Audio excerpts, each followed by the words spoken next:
अग्नि महापुराण 150वां अध्याय। मनवंतरों का वर्णन। अग्निदेव कहते हैं, अब मैं मनवंतरों का वर्णन करूंगा। सबसे प्रथम स्वयंभू मनु हुए हैं। उनके आग्नेय आदि पुत्र थे। स्वयंभू मनवंतर में यम नामक देवता और आदि सप्तर्षि तथा शतक्रतु इंद्र थे। दूसरे मनवंतर का नाम था स्वरोचिष, उसमें पाराउत और तुषित नामधारी देवता थे। स्वरोचिष मनु के चैत्र और किमपुरुष आदि पुत्र थे। उस समय विपश्चित नामक इंद्र तथा ऊर्जस्वंत आदि द्विज सप्तर्षि थे। तीसरे मनु का नाम उत्तम हुआ, उनके पुत्र अजादि थे। उनके समय में सुशांति नामक इंद्र, सुधमा आदि देवता तथा वशिष्ठ के पुत्र सप्तर्षि थे। चौथे मनु तामस नाम से विख्यात हुए। उस समय स्वरूप आदि देवता, शिखरी इंद्र, ज्योतिर्होम आदि ब्राह्मण सप्तर्षि थे तथा उनके ख्याति आदि 9 पुत्र हुए। रैवत नामक 5वें मनवंतर में वितत इंद्र, अमिताभ देवता, हिरण्यरोमा आदि मुनि तथा बलबंध आदि पुत्र थे। छठे चाक्षुष मनवंतर में मनोजव नामक इंद्र और स्वाति आदि देवता थे। सुमेधा आदि महर्षि और पुरु आदि मनु पुत्र थे। तत्पश्चात 7वें मनवंतर में सूर्य पुत्र श्राद्धदेव मनु हुए।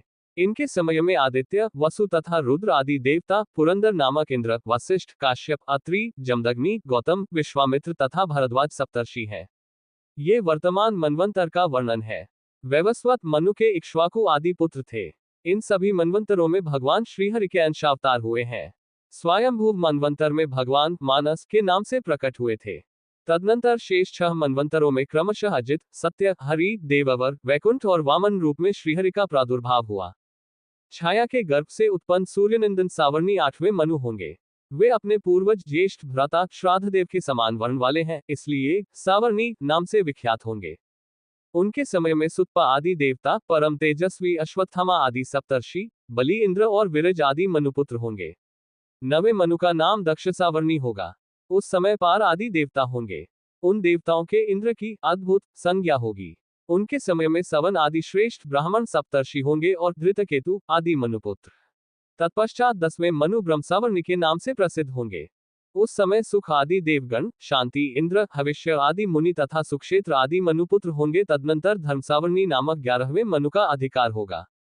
उस समय विंग आदि देवता, गण इंद्र, निश्वर आदि मुनि तथा सर्वत्रग आदि मनुपुत्र होंगे। इसके बाद 12वें मनु रुद्र सावर्णी के नाम से विख्यात होंगे। उनके समय में रिद्धामा नामक इंद्र और हरित आदि देवता होंगे। तपस्या आदि सप्तर्षि और देववान आदि मनुपुत्र होंगे। 13वें मनु का नाम होगा रौच्य। उस समय सूत्रामणि आदि देवता तथा दिवसपति इंद्र होंगे, जो दानव दैत्य आदि का मर्दन करने वाले होंगे। रौच्य मनवंतर में निर्मोह आदि सप्तर्षि तथा चित्रसेन आदि मनुपुत्र होंगे। 14वें मनु भौत्य के नाम से प्रसिद्ध होंगे। उनके समय में शुचि इंद्र, चाक्षुष आदि देवता तथा अग्निवाह आदि सप्तर्षि होंगे। 14वें मन के पुत्र उरु आदि के नाम से विख्यात होंगे। सप्तर्षि द्विजगण भूमंडल पर वेदों का प्रचार करते हैं, देवगण यज्ञ भाग के भोक्ता होते हैं तथा मनुपुत्र इस पृथ्वी का पालन करते हैं। ब्रह्मा के एक दिन में 14 मन होते हैं। मनु, देवता तथा इंद्र आदि भी उतनी ही बार होते हैं। प्रत्येक द्वापर के अंत में व्यासरूपधारी श्रीहरि वेद का विभाग करते हैं। आदि वेद एक ही था, जिसमें 4 चरण और 1 लाख ऋचाएं थी। पहले एक ही यजुर्वेद था, उसे मुनि व व्यास जी ने 4 भागों में विभक्त कर दिया। उन्होंने अध्वर्यु का काम यजुर्भाग से, होता का कार्य ऋग्वेद की ऋचाओं से, उद्गाता का कर्म साम मंत्रों से तथा ब्रह्मा का कार्य अथर्ववेद के मंत्रों से होना निश्चित किया। व्यास के प्रथम शिष्य पैल थे, जो ऋग्वेद के पारंगत पंडित हुए। इंद्र ने प्रमति और बाष्कल को संहिता प्रदान की। बाष्कल ने भी बौद्ध आदि को 4 भागों में विभक्त अपनी संहिता दी। व्यास जी के शिष्य परम बुद्धिमान वैशंपायन ने यजुर्वेद रूप वृक्ष की 27 शाखाएं निर्माण की।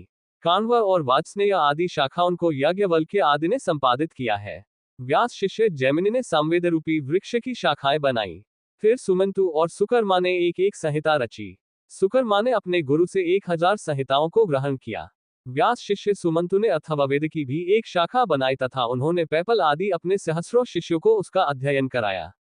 भगवान व्यासदेव जी की कृपा से सूत ने पुराण संहिता का विस्तार किया। इस प्रकार आदि आग्नेय महापुराण में मनवंतरों का वर्णन नामक 150वां अध्याय पूरा हुआ।